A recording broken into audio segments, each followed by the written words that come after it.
عشان خراب الواقع. وكالة حماية الشريط الساحلي ولا اغتيال الشريط الساحلي. اي هو سيد الرئيس تم محطة لا لا مش محطة، معناها اللي قاعد هذا واقع جريمة في حق الشعب التونسي وفي حق تونس. شو اللي قاعد يعمل وكالة حماية الشريط الساحلي؟ معناها اهدار للمال العام واغتيال لثروات تونس. وشكون عطاهم الاذن باش يصبوا المياه المستعمله في البحر؟ السيد الرئيس والمفروض معناها ترتيب جزاء مباشر على الجرائم النكره اللي قاعده تقع في حق الشعب التونسي وفي حق تونس.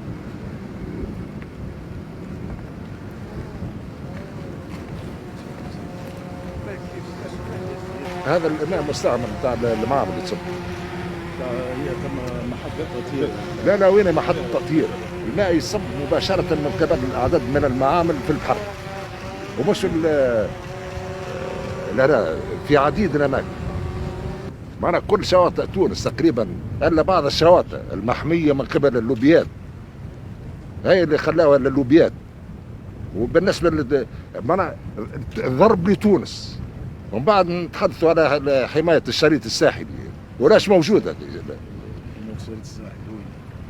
هذا الشريط الساحلي شوف الماء والحوت لنا نفق بالتأكيد رقصات الصور. الصورة خرجت على أي مكان. أي السيد الرئيس الكل معنا في عشرين وعدينا في محطة على اعتمادات أخرى. لا الاعتمادات وين؟ الاعتمادات موجودة، وإذا كان الاعتمادات موجودة ووكالة موجودة فتحذف الوكالة جملة وتتولى السلطة الجهوية والسلطة المالية القيام بدورها، وهذا يدخل في صميم اختصاص. الشواطئ في تونس كانت من أفضل الشواطئ وفي المراتب الأولى عالميا، وهذا جزء بسيط عدد كبير من الشواطئ في كل السواحل باستثناء عدد قليل منها فقط.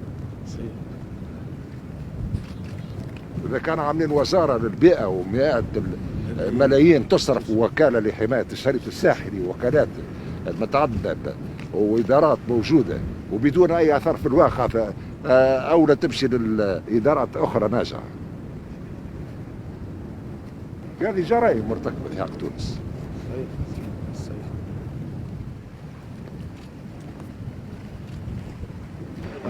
ما تصبش في البحر. ما تصبش لا، ومعطلين على مشاريع على فلوس يتبرموا. علاش ما حملتوش الاموال موجود واحولوا معناتها الاموال موجوده والوضع بالشكل هذا معناها مش جريمه برك، معناها جرائم. اموال الشعب التونسي مهدوره في مؤسسات ما عندهاش حتى اي اثر في الواقع، وادارات جهويه وادارات محليه ووكالات وقداش من وكاله موجوده، ولكن اذا كان موجوده بالشكل هذا ما تحذف افضل، ولكن صارت الجهويه تقوم بالعمل بتاعها على الوجه المطلوب، وهذا يدخل كما قلت في اختصاصات. الرئاس شويه من اللي بدات وزاره وكاله حمايه الشريط الساحلي، هذه حمايه اغتيال للشريط الساحلي.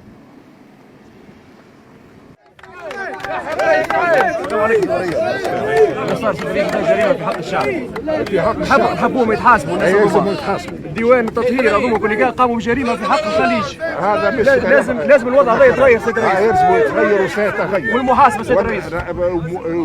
الاف العائلات تعاني من الامراض السرطانيه وتعاني من المشكله كبيره هنا. ومش المكان هذا معاناه كبيره الخليج سيد الرئيس. في عديد من المناطق. نحبوا توقف معنا ونحبوا الميزانيه ترصد باش مشروع ينطلق.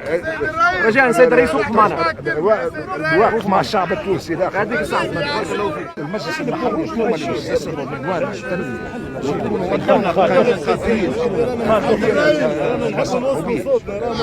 وين على بلورة المشاريع، وثم ايضا المقاومه للفساد، ولكن ايضا قوه ضغط الشعب والمخطط التنموي اللي تحثوا عليه والمنوال التنموي مشان بعملكم انتم، والناس اللي اجرمت في حق الشعب التونسي كلها ستحاسب. اكيد. هذوما اعداء الثوره سيد الرئيس، اعداء المسار. الناس هذه قاعده قاعده تعرف ايش تعمل، قاعده تعطل في المسار، لا، اللي باش قاعده يعطل تصب، قاعده تصب في الوسخ وفي القماش تقتل فينا. لا، عندنا 20 عام عندنا 20 عام المسؤوليه بتاعه. يوميا سيد الرئيس قاعدين يتصب اكثر من 40,000 متر مكعب، سواء من محطة الفرينة أو من محطة سيدة لمطة أبو حجر أو من المصانع اللي تلقي بالأودية وغيرها. يعني كل التفاصيل هذه الكل لم يقف، لابد من تغيير المنوال هذا وتبني سياسات سيد الرئيس. هذا كل ما بعد هذا هو احنا لتحرير تونس من كل هؤلاء المجرمين، وتونس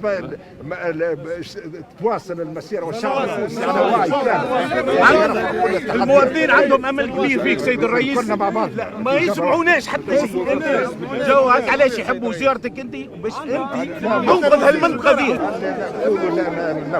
ان شاء الله. احنا طلبنا زيارتك، والحمد لله اللي انت جيت واللي انت حققت لنا المطلب نتاعنا. احنا من نار الاول خاطر نعرفوا ان شاء الله ان شاء الله، واحنا رانا الناس الكل واقفين معاك، وان شاء الله تكون بالضبط الناس اللي تتربص في تونس والناس اللي قاعده تربص في الشعب التونسي ان شاء الله. خير الشباب ان شاء الله انتم تتولوا ان شاء الله ان شاء الله وبارك الله فيك يا سيد الرئيس، يعطيك الصحه على الزياره نتاعك. سمعت صوت وسمعت ونعرف عديد الحقائق والجرائم اللي قاعده ترتكب يلزم تقف. شفت اليوم الصوره بتاعك، ولكن تبع في الملف، وان شاء الله بقدره الله نطهروا تونس ونوقفوا كلنا مع بعضنا في مواجهه كل اعداء تونس، واعداء التونسيين واعداء الشعب التونسي. سيد الرئيس، اني طلبت ربي، الحمد لله ربي استجاب باش ترى المنظر. انت جيت في الليل ولا جيت في النهار؟ لا خاطر الشغل متواصل ليل والنهار. كيف يسخرك ليل نهار. شوف العمايل نتاعهم الفساد، الناس هذه نتاع لمطه، هذه الوناس خدمه هذه اللي تصب في البحر هذه اي الاخرى نتاع المستير. لا شفت واحنا جينا في المخنق، الناس كل مرضى بالكونسير سيد الرئيس. انا مرتي موظفه في وزاره الماليه، لا تنجم لا تتنفس لا ترقد، لطف يا ربي يجي 20,000 مرض ما كناش اقسم بالله ليومنا هذا مش المكان هذا بركه والعديد الشواطئ الاخرى. احنا سيد الرئيس هذه الله ما بيض، هذه اكبر ثروه عندنا. نعرف بالضبط التفاصيل، مش بالصدفه، ولا الناس اللي تثبت في هذا تحمل المسؤوليه. مش ذنب نحن صغار البحاره. ان شاء الله بقدره الله نحرروها تونس من كل الاضرار ان شاء الله. سيد الرئيس، حتى الفساد اللي كانوا معرقلين المشروع من نظام النهضه، احنا اللي نقولها اللي كل واحد اجرم في نعرفوهم بالاشخاص او تحملوا مسؤوليتهم ان شاء الله. ان شاء الله ربي يسخرك ترجع كما كان. ان شاء الله ونعرف العمل اللي قمت به في وقت من الاوقات من قبل وتنظمتوا وحاولتوا، ولكن الحمد لله واليوم آن الأوان لتطهير البلاد كلها. إن شاء الله إن شاء الله ربي يسخرك سيد الرئيس. الله يرحم والديك اللي خليتك خاطرنا وزيك. لا ما عنديش بزي، هذا واجبي أنا موجود أنا لخدمة الشعب التونسي، فداء الشعب التونسي. الحمد لله يا رب الحمد لله. راك جدا رحمه من عند ربي سيد الرئيس، والله جدا رحمه. وزارة الفلاحة ضدنا، وزارة البيئة ضدنا. لا الدولة في خدمتكم، في خدمة الشعب التونسي. ربي يبارك لك وربي يبارك لك. هو سيد الولي على بالك كل سيد الولي على بالك بكل شيء. راك على رؤوسنا، راك في قلوبنا، راك هنا، راك في قلوبنا. ربي يرحمنا، رانا قاعدين نموتوا نهار بعد نهار. وتعيشوا رؤوسكم مرفوعة. يحيى قيس سعيد. تحيا الرئيس، يحيا الرئيس. يحيى تحيا تونس. تحيا تونس. نحب نصلح، نحن شباب تونس، نحن شباب. وانتم المستقبل، وانتم ان شاء الله تولوا في المستقبل المسؤوليات ونخدموها تونس كما يخدمها الجندي على جبهة القتال والحرام من كل الفاسدين. نحبوا تونس، نحبوها سيدي، كلنا في نادي تونس، كلنا نحبوا نخدموها تونس. ثم المناظرات هذيك بطبيعة الحال تخضع لقواعد المناظرات، ولازم تكون الاجراءات نتاع المناظرة واضحة وكذلك ولكن فما اكثر من 5000 الانتداب باش يتم في عدد معين، ولكن للاستفاده من الدكاتره لابد من ايجاد حلول اخرى وتتولاوا مسؤوليات بانتظار ان شاء الله تتقدم المناظره تنشر. دكتوره 11 كتاب في مجلات عالميه، 11 كتاب اما ناشر وطالع من 14 سنه تقرر. ولكن على خاطر تعرف الدكتوراه دبلوم تمكنك من اجتياز في حدود ما هو مطلوب من المؤسسات الجامعيه. هذا فضلا عن اصلاح كامل التعليم ان شاء الله. ما دام موجودين انتم الكفاءات ان شاء الله تتحملوا المسؤوليه في انتظار الانتداب بطبيعه الحال في حسب قواعد الانتداب. البلاد الهنديه من عام 2007 فيها 3 مرضى، اليوم في 2024 25 هو بدا الفساد من قبل. واضح هي تراكمات والرشوه اللي خذاوها واعلنوا للتطهير والديوان الوطني للتطهير. الرشاوى اللي خذاوها حبيت نقول لك سيد الرئيس تعرفوها. صحيح نعرف كل شيء. انتم قمتوا وقت في وقت من الاوقات بعمل غير مسبوق. ولكن حتى في عديد المدن الاخرى معناها المجتمع تنظم بطريقه تلقائيه للدفاع عن مصالحه. ولكن ان شاء الله اليوم ربي يفضلك سيد الرئيس، القانون والقانون فوق الجميع، ومن ادى حق الشعب التونسي يتحمل مسؤوليته. اللي حبيت نقول لك سيد الرئيس انه المرض تفشى في معتمدين قصيبه المديوني. اليوم اصبحنا في قصيبه المديوني في عديد الشواطئ الاخرى نفس الشيء. لا عاد نجموا نخدموا، القصير مات هنا، البحاره تطلب، والله حق سيجار ولا عليه والله سيد الرئيس. ان شاء الله تتحل ان شاء الله بقدره الله. كل واحد ياخذ حقه. فما ربي بعدك انت. فما ربي وفما الشعب التونسي، وكنا مع بعضنا وكنا ان شاء الله وتاخذوا حقكم كامل وتعيشوا مرفوعين الراس في تونس. يرحم والدين والديك. رانا اضطرينا البحاره، رانا لا مش البحاره رانا مرضنا بالكونسير. التونسي مرضنا مشينا سيد الرئيس. بابا مات بالكونسير. وهذوما اللوبيات لابد من القضاء عليها. وكان تعتقد واني اقوى من الدوله، ولا ممكن هي باش تتطاول على الدوله، فالدوله اقوى بقوانين. وانا علاش البحر نشمروا رجلينا وندخلوا بالفلايق رجلينا تعمل كيما داوود كيما يطلع خلي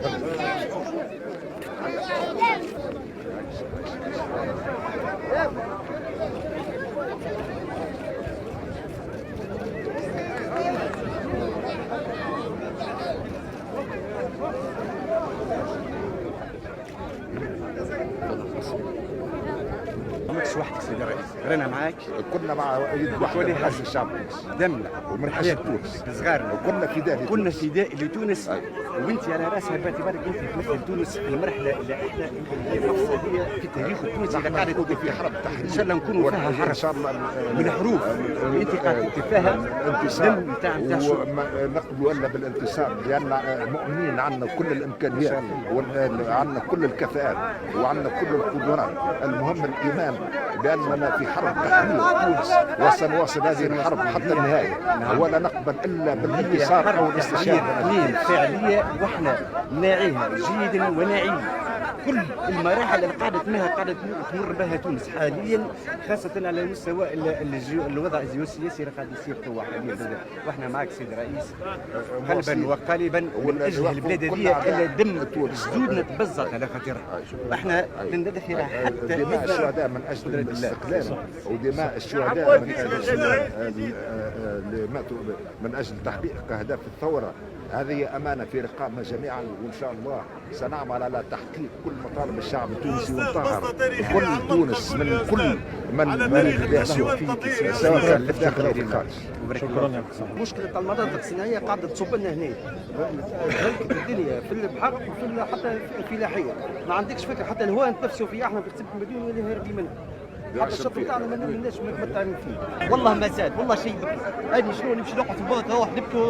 لا ما تبكيش، حب خليك يا سي قيس، خليك يا سي قيس، خليك. معناها التبريرات هذه ما تبررش الجرائم الواقع. شغال نحكي لك معناها تدخل مكتب من من عام 93 وقت اللي كانوا ياخذوا في الفلوس وعاملين محطة تطهير، المفروض راهي كانت دراسات موجودة وموضوعية، مش ياخذوا خذاوا اموال نتاع الشعب التونسي وتو ندفعوا في الثمن نتاعها، ثم بعد ذلك يتم مش التطهير، لنا عمليه اجراميه لضرب المحيط. هذا اللي يقول لحمايه المحيط. كيف سيد الرئيس بالحق يلزم ما تصب مباشره في البحر وشفت الوضعيه. معناها المحطه التروبلان عندنا تروبلان وهذا يمشي للنسير، يمشي للبحر ديريكت. سيبة المديوني يمشي للبحر، ومشى غير معالجه. وهي المضره راهي من المعامل سيد الرئيس. من المعامل هي لازم تنضبط للقانون.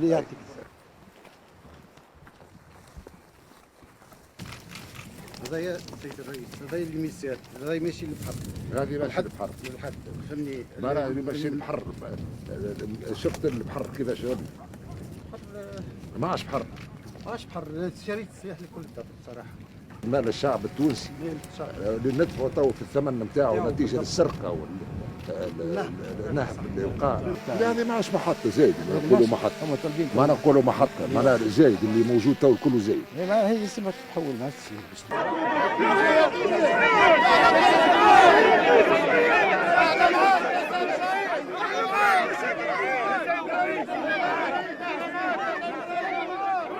قضيتي توا في التحقيق في مسير وتاخذ برشا وقت وهو توا البحر ابتدائي باش يكون واضح عمري ما دخلت في القضاء. لا ما ندخلش في القضاء. لا اما فما حاجات كيما هكا تدليس.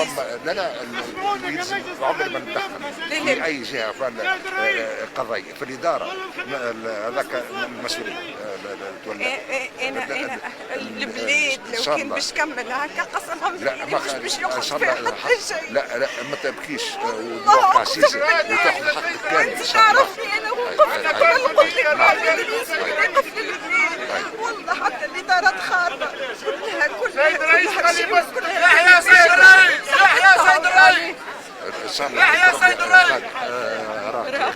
انا نعرف تذكرت تو سيد الرئيس، سيد الوالي. انت قديك لا وليت نخدم في سوسه في كاتاكومب في السيرفيس بروفيسيونيل تبع الصهلين.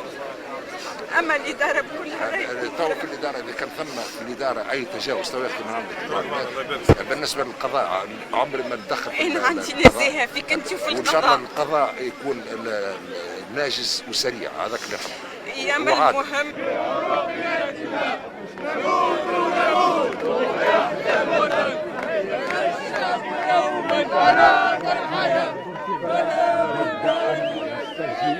شنو هالحالة اللي والله معناها جرائم مرتكبة في حق التونس. صحيح معناها اللي نتاع المستعملة وتصب مباشرة في البحر. هي من معامل كحورة. هي من معامل كاش تصب في البحر. والله سيد الرئيس راهو هما عندهم معناها محطات يستعملوا فيها على مستوى ضخ المياه. اما المشكله انهم الحقيقه مش ديما يستعملوا فيها. وقت اللي تجي كونترول يخدموها لا تطبق عليهم القانون. سيد الرئيس والله مرة جريمه هذه في حق تونس. صحيح. ثم اعتمادات لوكاله حمايه الشريط الساحلي، ثم اعتمادات للديوان الوطني للتطهير. وشوفوا الوضعيه مرة من اجمل البحار في العالم. صحيح سيد الرئيس. سيد وزير البيئة هو كان نهار الجمعة باش يجي وبعد صار إشكال صغير على الحكاية هذه اللي هو السباخ كلها حتى قربة وتزركة زايدة. تزركة يصبوا مباشرة في البحر. سيد الرئيس وجرت العادة إنهم يعديوا سورتو الطماطم ما هو شهرين بركة معناها يبداو. المفروض ايقافهم عن تحدهم وتطبيق القانون. والله المده هذه سيد الرئيس راهو حاولنا حتى نقسموا الزيارات مش يمشيوا على مستوى لجنه، كل اداره تمشي وحدها باش هكاك التواتر نتاع الزيارات يكون اكثر. ولكن اي اثر للزيارات؟ لا هما يعملوا لهم محاضر ويرتبوا لهم يهزوا يحلوا الماء باش هكاك ما يحتاج لتحليل ولا معنا بالعين المجردة واضح جدا وهي مياه مستعملة تصب مباشرة في البحر. معنا شفت الواد مباشرة الماء المستعمل نتاع التطهير هذا مش نتاع المفروض ديوان الوطني للتطهير. فما معنا يصب مباشرة في البحر. سيد وزير البيئة معنا آلاف المليارات المرصودة للديوان الوطني للتطهير. هو المفروض الديوان يتم تطهيره. ماهيش قاعدة تخدم كونفونابلمون. الجريمة مرتكبة في حق تونس. في الجهة هذه في عديد جهات أخرى من تونس. وحسب ما أنا الحقيقة ما عنديش برشا هنا سيد الرئيس، أما حسب ما قالوا لي العامين هذيا بدات ترجع شوية، كانت قبل أكثر حتى من هكا سيد الرئيس. لكن شوف الوضعية معنا كيفاش معنا تو اللي قاعد الماء ماشي إلى البحر نتاع التطهير نتاع مياه مستعملة هذه. فلوس للشعب التونسي ونلقاو الوضعيه بالشكل هذا. معناها الواش موجوده المؤسسه، حتى اذا كان فيها زوز من الناس الواش موجودين، شو ما يعملوا حتى شيء. صحيح. هو فما برنامج السيد الرئيس اللي هو وقت جاب حدينا سيد وزير البيئه قال لنا اللي هما معناها جوست لانه تمويله كبير برشا والكل هو اصلاح الشريط الساحلي من بني خيار حتى الحمامات. هذا كله مشاريع المفروض ايقاف الجريمه ساعه قبل ما